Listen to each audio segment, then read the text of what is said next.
प्यारे बच्चों, सुप्रभात। आज हम शुरू करेंगे दूसरा पाठ, बाजार दर्शन।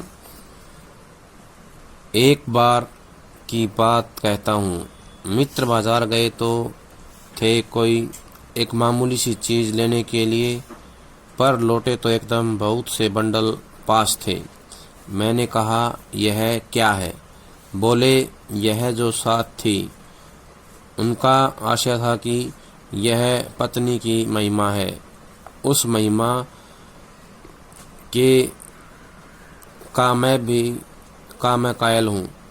आदिकाल से इस विषय में पति से पत्नी की ही प्रमुखता प्रमाणित होती है, और यह व्यक्तित्व का प्रश्न नहीं, स्त्रीत्व का प्रश्न है। स्त्री माया न जोड़े तो क्या मैं जोड़ूं, फिर भी सच सच है। और वह कि इस बात में पत्नी की ओट ली जाती है। मूल में एक और तत्व की महिमा सविशेष है। वह तत्व है मनी बैग, अर्थात पैसे की गर्मी या एनर्जी। पैसा पावर है, पर उसके सबूत में आसपास माल टाल न जमा हो तो क्या वह खाक पावर है।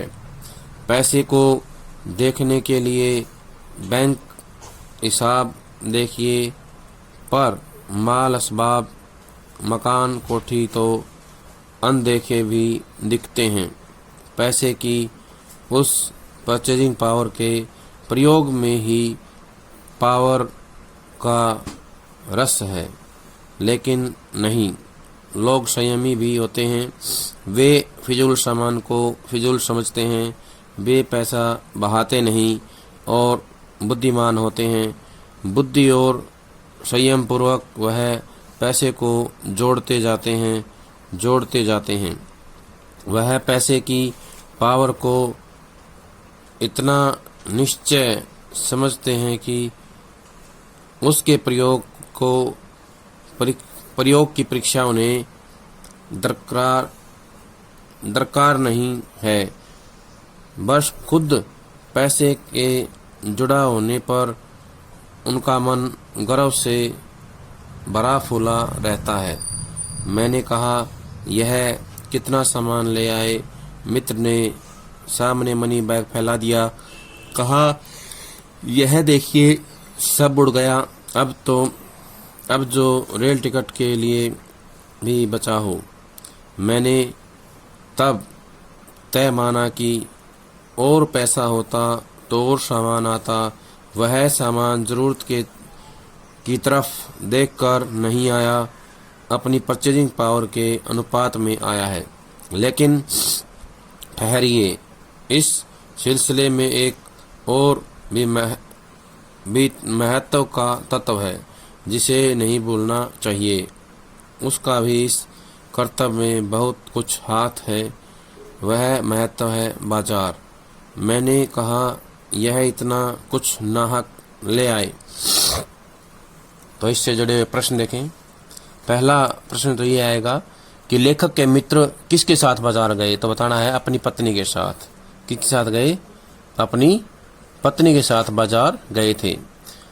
लेखक के मित्र क्या लेने गए थे? तो बताना है कोई मामूली चीज, यानी थोड़ा सा सामान लेने गए थे, पर साथ में क्या लेके आए? बहुत सारे बंडल, यानी कि बहुत सारा सामान खरीद के ले आए। अगला प्रश्न आएगा कि इस गद्यांश में किसकी महिमा बताई गई है? तो बताना पत्नी की। किसकी बताई गई है? पत्नी की महिमा बताई गई है। और ये बताने का प्रयास किया गया है कि जो भी सामान खरीदा जाता है, जो भी सामान आता है, उसमें अधिकतर जो है पत्नी का योगदान होता है। महिमा होता है महत्व। उस महिमा का और कौन कायल है? लेखक।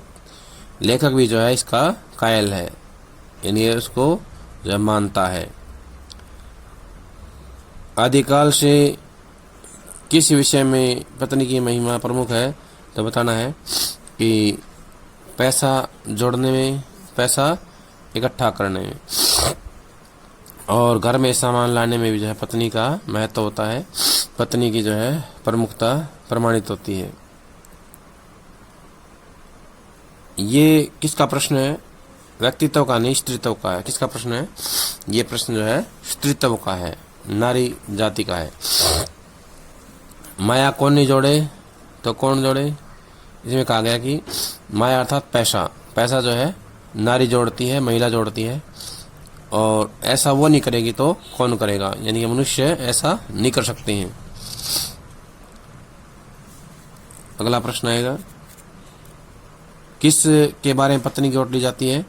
सामान ये खरीदने के बारे में। घर में क्या सामान आएगा, क्या नहीं आएगा, कुछ ज़्यादा आ गया, कम आ गया, इसके बारे में जो है पत्नी की ओट ली जाती है। ओट माने था सहारा लेना। और इसके पीछे दूसरी किसकी महिमा होती है? मनी बैग की। सामान ज़्यादा खरीदा गया, इसके पीछे जो है एक और तत्व होता है, वो है मनी बैग, अर्थात पैसे की गर्मी, एनर्जी। पैसे के कारण भी लोग ज़्यादा सामान खरीदते हैं। अगला प्रश्न आएगा, पैसा पैसा क्या है? पावर है। पैसा पावर है। अगला प्रश्न आएगा, किसके पास माल टाल जमाना हो तो क्या होता है? व्यक्ति के पास। अगर किसी व्यक्ति के पास पैसा जमा नहीं है, माल टाल जमा नहीं है, तो उसकी जो है कोई शक्ति नहीं है, कोई ताकत नहीं है। ऐसा व्यक्ति जो पैसे वाला है और उसके पास, उसके आसपास कुछ भी नहीं है, सबूत माने प्रमाण, तो उसके लिए जो है पैसे का होना ना होना बेकार है। दिखना भी चाहिए, ये जो है इसमें कहने का प्रयास किया गया है। पैसे को देखने के लिए बैंक हिसाब देखिए, तो क्या देखना होता है पैसे के लिए? बैंक हिसाब। माल टाल असबाब कोठी, यानी कि जो माल है और मकान है, कोठी है और ज़मीन जायदाद है, ये सारी चीज़ें तो जो है बिना दिखाए भी दिख जाती हैं। लोगों को दिखाना नहीं पड़ता, ये अपने आप ही दिख जाती हैं। इससे पता लग जाता है कि व्यक्ति के पास कितना पैसा है। पैसे की उस परचेजिंग पावर होता है क्रय शक्ति, खरीदने की शक्ति। परचेजिंग पावर के उपयोग में ही पावर का रस है। तो प्रश्न आएगा यहाँ पे, पावर का रस किस में है? परचेजिंग पावर के उपयोग में, यानी क्रय शक्ति के उपयोग में जो है पावर का रस है। पावर होता है शक्ति, ताकत। लेकिन नहीं, वास्तव में ऐसा नहीं है। लोग संयमी भी होते हैं। तो प्रश्न आएगा, संसार में कैसे लोग पाए जाते हैं? संयमी लोग भी पाए जाते हैं। उनकी क्या आदत होती है? फिजूल सामान को फिजूल समझना। तो प्रश्न आएगा, फिजूल सामान को फिजूल कौन समझता है? संयमी लोग। कौन समझता है? संयमी लोग जो है फिजूल सामान को फिजूल समझते हैं। वे पैसा बहाते नहीं है। तो प्रश्न आएगा, कैसे लोग पैसा नहीं बहाते? संयमी लोग। संयमी लोग कैसे होते हैं? बुद्धिमान होते हैं। बुद्धि और संयम पूर्वक वह पैसे को जोड़ते हैं। पैसे को कौन जोड़ते हैं? बुद्धि और संयम पूर्वक संयमी लोग जोड़ते हैं। वह पैसे को इतना निश्चय समझते हैं कि उसके प्रयोग की परीक्षा की उन्हें दरकार नहीं है। दरकार होता है जरूरत। कौन लोग सोचते हैं पैसे के प्रयोग की दरकार नहीं है, परीक्षा की दरकार नहीं है? तो बताना है संयमी लोग। संयमी लोग जो है इसका ज़्यादा जो परीक्षा नहीं लेते हैं, ज़्यादा जो है इस्तेमाल नहीं करते हैं, सोच समझ के इस्तेमाल करते हैं। अगला प्रश्न है, कौन लोग जो है पैसे के साथ जुड़ा होने पर गर्व करते हैं? संयमी लोग। संयमी लोग जो है खुद पैसे से जुड़ा होने के पर भी उसका गर्व से मन भरा फुला रहता है, यानी कि वो जो है ज़्यादा उसका जो है दुरुपयोग नहीं करते हैं। अगला है, मनी बैग किसने फैला दिया? मित्र ने। किसके सामने फैलाया? लेखक के सामने। लेखक के सामने मनी बैग मित्र ने फैलाया और उसने क्या कहा? उसने कहा कि सब उड़ गया। अगला प्रश्न आएगा, और पैसा होता तो और सामान आता। ये बात किसने कही? लेखक ने। लेखक ने कहा कि और पैसा होता तो और सामान आता। सामान कैसे आया था? परचेजिंग पावर के अनुसार। कब आया था? परचेजिंग पावर के अनुसार, अनुपात में, यानी क्रय शक्ति के अनुपात में आया था। लेखक ने और किस तत्व की महत्व बताया इसमें? तो बताया बाजार का। किसका बताया है? बाजार का। बाजार का भी जो है इसमें योगदान होता है, बहुत महत्व होता है। नाहक का क्या होता है? बेवजह। जो जरूरी नहीं है वो सामान लेके आ जाएंगे तो वो होता है बेवजह। मित्र बोले, कुछ न पूछो, बाजार है कि शैतान का जाल, ऐसा सजा सजा कर माल रखते हैं कि बेहया होता है बेशरम, बेहया ही हो जो न फंसे। मैंने मन में कहा, ठीक। बाजार आमंत्रित करता है, आमंत्रण निमंत्रण देना करता है कि आओ मुझे लूटो और लूटो, सब भूल जाओ मुझे देखो, मेरा रूप और किसके लिए है, मैं तुम्हारे लिए हूँ, कुछ नहीं कुछ चाहते हो तो भी देखने में क्या जाता है, क्या हर्ज है, यानी क्या नुकसान है। अजी आओ भी। इस आमंत्रण में यह खूबी है कि आग्रह नहीं है, आग्रह तिरस्कार जगाता है, लेकिन ऊंचे बाजार का आमंत्रण मूक होता है। मूक मान होता है चुपचाप, बिना बोले जो है बुलाता है। उसमें चाह जगती है। चाह मतलब अभाव, चाह का मतलब अभाव बताया गया है, कमी बताया गया है। चौक बाजार में खड़े होकर आदमी को लगने लगा है कि उसके अपने पास काफ़ी नहीं है, और चाहिए, मेरे यहाँ कितना परिमित है, परिमित होता है सीमित, और यहाँ कितना अतुलित है, अतुलित मान होता है विस्तृत, बहुत ज़्यादा मात्रा में। कोई अपने को न जाने तो बाजार का यह चौक उसे कामना से विकल बना छोड़े। विकल मान होता है बेचैन। विकल क्यों? पागल, असंतोष, तृष्णा और ईर्ष्या से घायल कर मनुष्य को सदा के लिए वह बेकार बना डालता है। एक और मित्र की बात है, यह दोपहर के पहले के गए बाजार से कहीं शाम को वापस आए तो खाली हाथ। अब यहाँ से जुड़े प्रश्न देखें। पहला तो ये आएगा, बाजार को क्या बताया गया है? शैतान का जाल। बाजार में क्या रखा जाता है? सजा सजा के माल या सामान। बाजार में सजा सजा करके सामान को रखा जाता है। जो बाजार में नहीं फंसता वो क्या होता है? बेहया कहा गया है। क्या कहा गया है? बेहया कहा गया है। बाजार किसको आमंत्रित करता है? लोगों को, ग्राहक को। क्या कहता है? लूटो लूटो, यानी कि आओ और मेरे पास से सामान लेके जाओ। अगला आएगा, मेरा बाजार का रूप किसके लिए होता है? ग्राहक के लिए, व्यक्तियों के लिए होता है। अगला है कि बाजार को देखने का क्या हर्ज है? बताना है कोई हर्ज नहीं है। बाजार को देखने में कोई हर्ज नहीं है, ऐसा बाजार कहता है या बाजार के लोग कहते हैं। बाजार का आमंत्रण कैसा होता है? मूक होता है। बाजार का आमंत्रण मूक होता है। बाजार का आग्रह क्या नहीं जगाता? तिरस्कार। बाजार का आग्रह जो है तिरस्कार नहीं जगाता है, आग्रह तिरस्कार जगाता। बाजार का आग्रह, लेकिन आग्रह जो है तिरस्कार जगाता है, लेकिन बाजार का जो आमंत्रण है वो तिरस्कार नहीं जगाता है। सामान्य जो आग्रह है वो क्या है? तिरस्कार जगाता है, लेकिन जो बाजार का आमंत्रण है वो तिरस्कार नहीं जगाता है। ये इसमें कहने का प्रयास किया गया है। उससे चाह जगती है। क्या जगती है? बाजार के आमंत्रण से चाह जगती है। प्रश्न आएगा, बाजार के आमंत्रण से क्या जगती है? तो बताना है चाह जगती है। चाह का मतलब क्या होता है? अभाव या कमी। अगला प्रश्न आएगा, बाजार में जो सामान होता है वो कितना होता है? अतुलित होता है। कितना होता है? बाजार का सामान कितना होता है? अतुलित होता है। और व्यक्ति के घर में कितना होता है? सीमित होता है। प्रश्न यहाँ पे आ सकता है कि व्यक्ति को बाजार देख करके क्या लगता है? तो बताना है कि उसे लगता है कि उसके पास कितना परिमित है और बाजार में कितना अतुलित है। अगला प्रश्न आएगा, चौक कामना से क्या करता है? विकल बना देता है। क्या करता है? विकल बना देता है। कोई अपने को न जाने तो बाजार क्या करता है? उसे कामना से विकल बनाकर छोड़ देता है। किसी को तो विकल ही नहीं पागल बना देता है। विकल ही क्यों, पागल बना देता है। बाजार जो है बेकार बना डालता है मनुष्य को। असंतोष, तृष्णा और ईर्ष्या से घायल कर असंतोष, तृष्णा और ईर्ष्या से घायल कर मनुष्य को सदा के लिए विकल बना डालता है। लेखक के दूसरे मित्र कहाँ गए थे? बाजार में। दोपहर के बाद बाजार गए थे और शाम को खाली हाथ लौटे। लेखक के एक और मित्र गए थे बाजार में।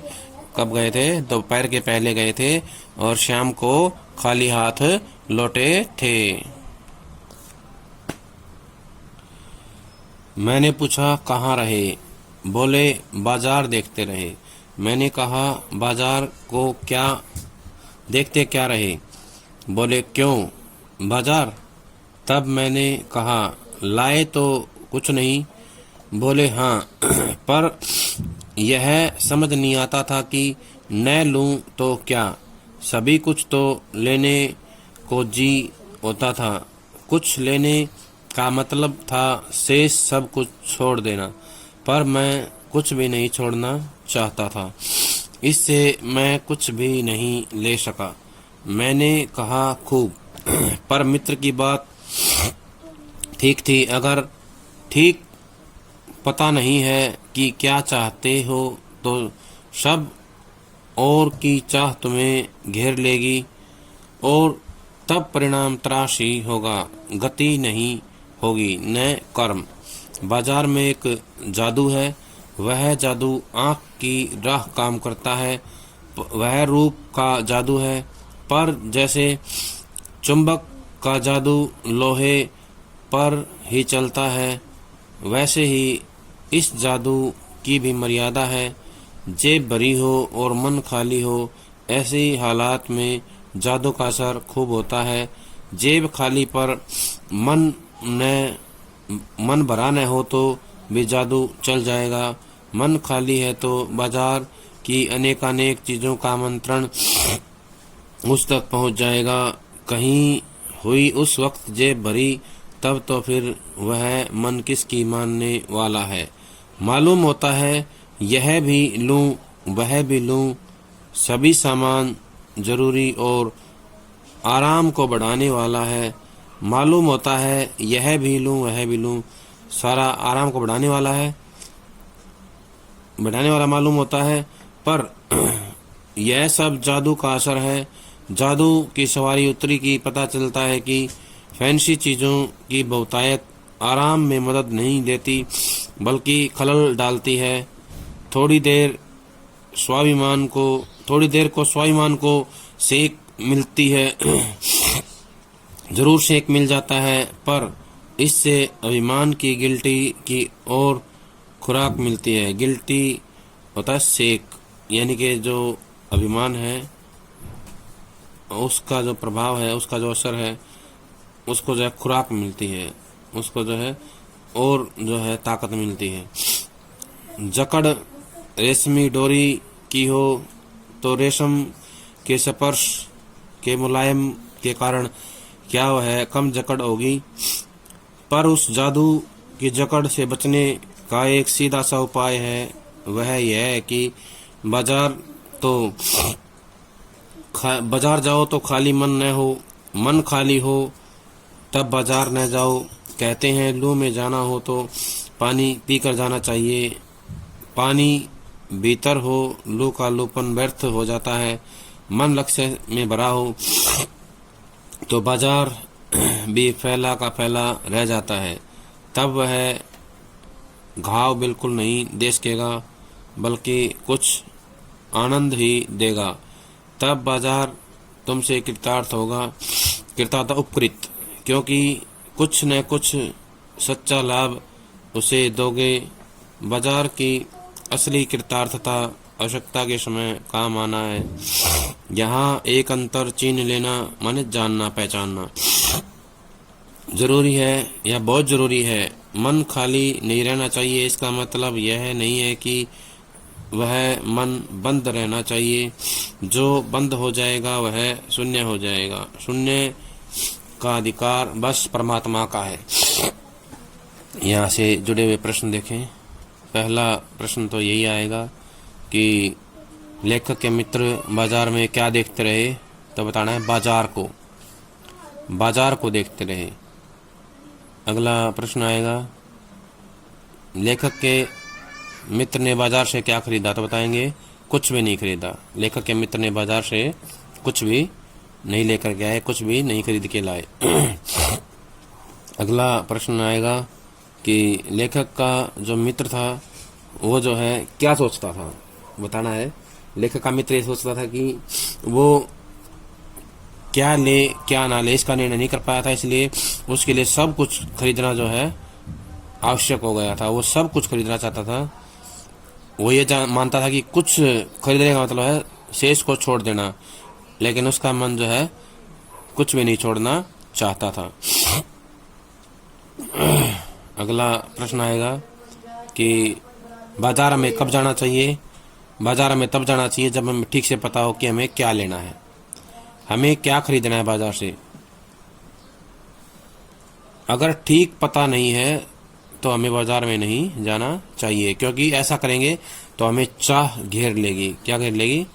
सब और की चाह घेर लेगी, इसलिए हमें बाजार में नहीं जाना चाहिए। जब हमें सब और की चाह घेर लेते हैं तो क्या परिणाम होता है? त्रास। क्या होता है? परिणाम जो है त्रास होता है, दुख होता है, कष्ट होता है। अगला प्रश्न आएगा, बाजार का जादू किस राह काम करता है? आंख की राह। बाजार का जादू क्या करता है? आंख की राह काम करता है। बाजार में क्या होता है? एक जादू होता है। बाजार में एक जादू होता है। वो जादू कैसा है? रूप का जादू है, सौंदर्य का जादू है। रूप का जादू या सौंदर्य का जादू है। वो कैसे खींचता है हमें? जैसे चुंबक लोहे को खींचती है, चुंबक जो है लोहे को अपनी ओर खींचती है, ठीक वैसे ही बाजार का जादू भी हमें अपनी ओर खींचता है। जेब भरी हो मन खाली हो तो ऐसे हालात में क्या है?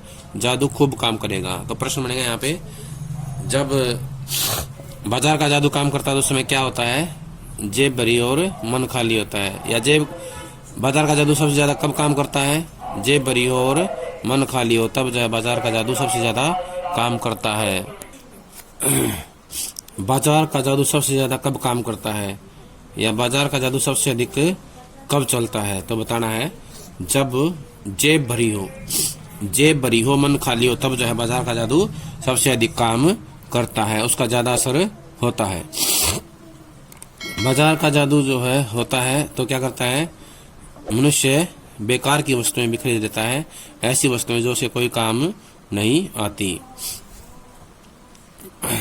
अगला प्रश्न आएगा, मन खाली हो तो हमें क्या करना चाहिए? बाजार नहीं जाना चाहिए। मन खाली हो तो हमें बाजार नहीं जाना चाहिए, तो उससे हमारे मन को दुख होगा, पीड़ा होगी। लू में जाना हो तो क्या करना चाहिए? लू में जाना हो तो हमें जो है पानी पी करके जाना चाहिए। बिना पानी पिए लू में बाहर नहीं जाना चाहिए।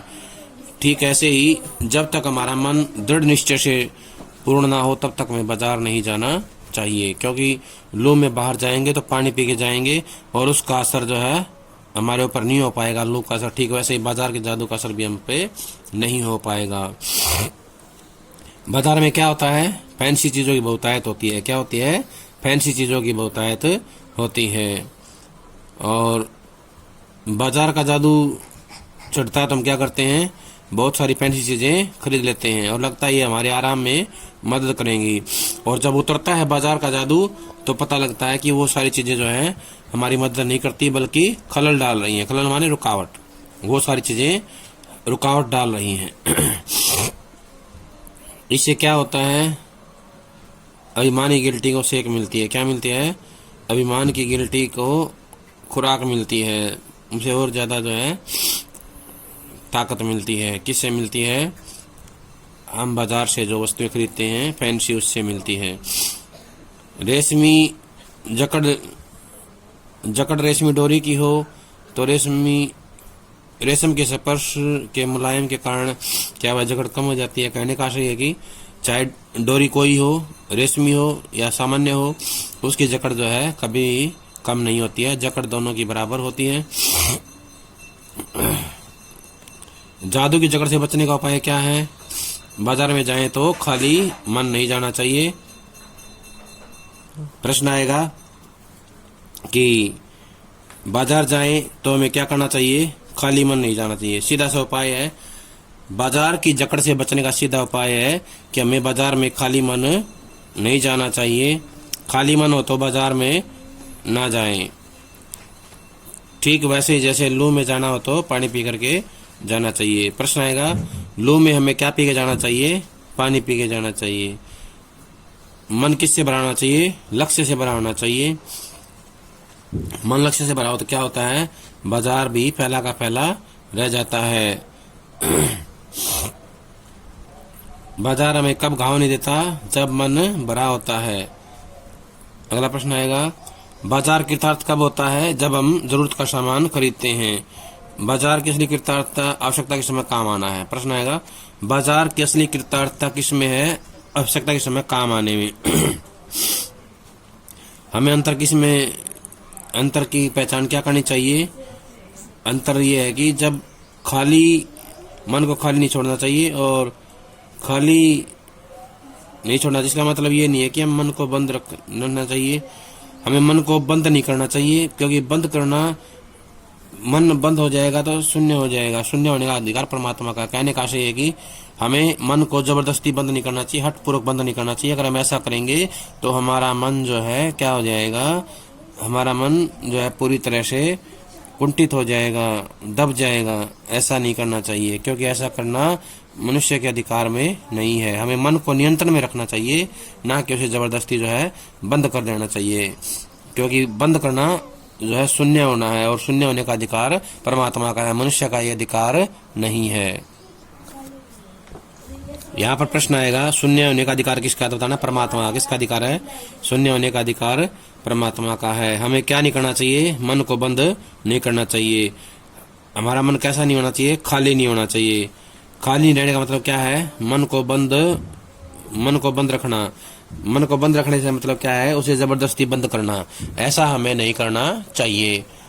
प्यारे बच्चों, ये थी हमारी पाठ 2 के आधार पर प्रश्नों के बारे में जो है चर्चा, जिसके बारे में हमने पता लगाया कि पाठ 2 में कौन कौन से ऐसे प्रश्न हैं जो एग्जाम में आने वाले हैं, या कहाँ कहाँ से प्रश्न ऐसे एग्जाम में आ सकते हैं 1 नंबर के। प्यारे बच्चों, जब तक दूसरी वीडियो आती है तब तक इसको याद कर लें। सभी का बहुत बहुत धन्यवाद।